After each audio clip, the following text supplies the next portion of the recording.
Good afternoon, guys. How's everyone doing this Friday afternoon? As always, I hope you're in the best of health, best of wealth.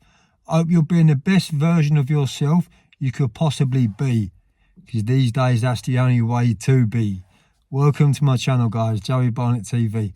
Now, this is my second upload of today. Reason for that is because I'm on a subject which I love with a passion, and I will love it for the rest of my life, and that's all about motorbikes. I did mention quite a few bits on my last video, but yeah, while I'm touching on that subject, I just want to get a little bit more content out there about bikes. Today I've got a CRF 450, and as I said on my last video, it's an absolute beast of a machine. Now, you know, if you can get in, I just want to cover this quickly.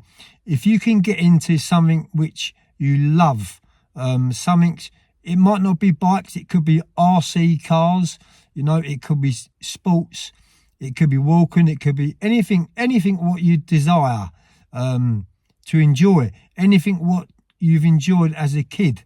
You know, if you can get that motivation later on in life as an adult and stick to that motivation, you know, you'll get such inspiration out of the love for whatever you're going into, is that will keep your mind wandering from other things, bad things normally. So yeah, you know, for instance, with say boxing, you know, professional boxing, they have got to have fights lined up to keep them motivated, to keep that passion going, to keep that hunger alive. And 9 times or 10 times out of 10, when boxers have got fights lined up, something to look forward to, it keeps them on a straight and narrow. It doesn't make them fall off the wagon. It's when you're bored, when you've got nothing to do, when you're picking your nails and you're thinking, you know, overthinking things sometimes. That's when, you know, you can go to the dark side, and that's when you get dark thoughts, and that's when dark things happen to you. So, as I said, it might not be about bikes, it could be about anything. As long as you enjoy doing it, you're not harming other people, and you're getting satisfaction and enjoyment for yourself, then it's got nothing to do with no one else. And if that's what keeps you on a straight and narrow, then that is what you've got to do, guys. Yeah, to keep you level-minded, to give you a good mindset. You know, because when you've got a motocross bike, like as I said, I've got a CRF 450, I've got to stay fit, I've got to stay in trim, you know, I've got to eat well, I've got to sleep well, I've got to recover, you know, from the last time what I was out, because when you're on a motocross bike, it's totally different to a road bike. You've got to stay standing up on the balls of your feet. Your knees should be always squeezing at the shrouds or the tank. You know, you should be looking ahead, not over at your front wheel, because 9 times out of 10, if you do that on a motocross track, you know, you're going to come straight off. Always look ahead and power through the ruts and whatever you're going into. But yeah, as I said, you know, it's, you know, this is why I love putting it across my channel. I love putting content about bikes on my channel, because it's something what I've loved from my childhood. It's something what I've loved all of my life. And, you know, I feel very grateful that I'm in the position now, what I'm in, to own my own bike. But, you know, it wasn't given to me. All these things have got to be, you know, set as goals. So set yourself a goal each day. Set yourself a target, you know, look at the big picture. What I did was I ripped my first book, which is on Amazon. It's called The South London Bolster Boys Tales. You know, by the time I ripped my book, I was in my late 40s. My head was screwed right onto my shoulders. I was level-headed. I ripped my book. With the funds from that book, I bought my first bike as an adult later on in life. That's when I bought the KX250, you know. But that, you know, it wasn't a cheap thing by any stretch of the imagination. You can't just, when you get a motocross bike, you can't just have a bike without having all the gear. So you got to have all the motocross gear, the body armour, the knee supports, the elbow supports, the neck brace, obviously the helmet, the motocross boots, the gloves, you know, a van, a trailer or a truck or a vehicle to get you to the track, you know.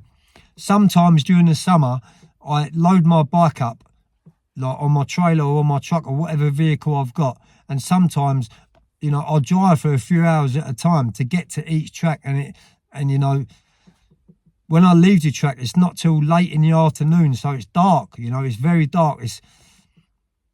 But you know, I can't explain to you what it does to me, the adrenaline it gives me sitting on that bike, putting the helmet on my head and riding. You know, when I've got my helmet on, when I'm on my bike, I haven't got a care in the world. The only thing I care about is me and a machine. And that's the best way to be on a bike, because, you know, these big machines gain, you know, respect. You must respect these big vehicles, because otherwise you're going to have a fatal accident on them. You've got to be right tip top on the balls of your feet, you know, at the best of your hay game to ride on tracks, you know. But since I've started riding tracks, it's a good few years now, since I've started riding tracks, you know, at tracks you've got scrutineers, you've got marshals, you've got people that check you over to make sure you've got all the right kit on, to make sure your bike's all right. You've got paramedics there, you've got ambulances there. You know, if you have an accident, it's there, you know, you've got healthcare. Whereas if you're on waste ground, you know, I've got a story about, before I want to go, I've got a very, very quick story what I want to talk to you about. A friend of mine was riding on waste ground. Going back in the day, he had an RM250 two-stroke. And you know what them two-strokes are like in the power band? They're snappy. You know, he was only around 18 or 19. And he was ragging it across his waste ground field.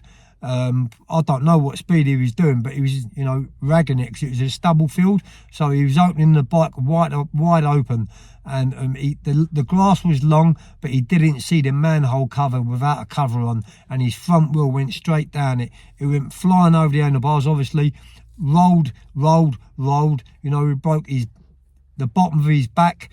You know, quite a few of his bones he broke. So that's why I always go to motocross tracks where they're prepped. And you know, they're purposely built for motocross bikes, you know. So that's why I don't like, you know, a lot of people say to me, why don't you go on waste grounds free of charge, you know, because the motocross tracks are not cheap, they're expensive. And that's one of the main reasons why I won't ride on waste ground, because the track ain't prepped. You don't know what you're up against, and you could have an accident. And if you're out on your own on the bike and you have an accident, there's no one there to help you. So, you know, whatever you go into, even with boxing, bare knuckle, but you could be a bare knuckle boxer, you must have a fair play man there. You must have someone there to keep the eye on you, to make sure nothing really bad happens, you know. But yeah, guys, you know, every time, soon as the summer comes, that is when I'm in my element. That's when I'm in my glory, because I know that's when I'm out on my bike as much as I possibly can. I cannot get enough of it. I'm coming up to 57 and I feel at my peak. I really do feel at my peak. I probably feel better now at my age than what I did when I was younger. And that's because my mind is a lot clearer. My mind is more settled. I'm more settled.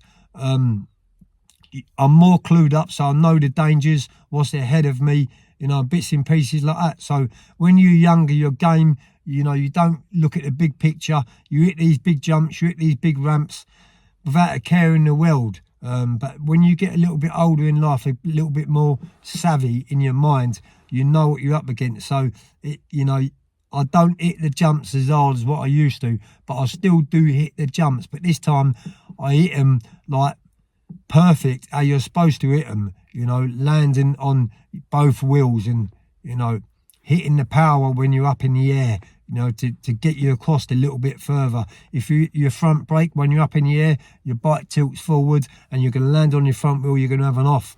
There's so much to it, to motocross, there really is, guys. But I'm going to make that another video altogether, guys. But yeah, I'm going to shoot off here because we're just under 10 minutes and I don't want to bore the off of you. So yeah, have a nice weekend, everyone. No doubt I'll be uploading more content shortly. Peace.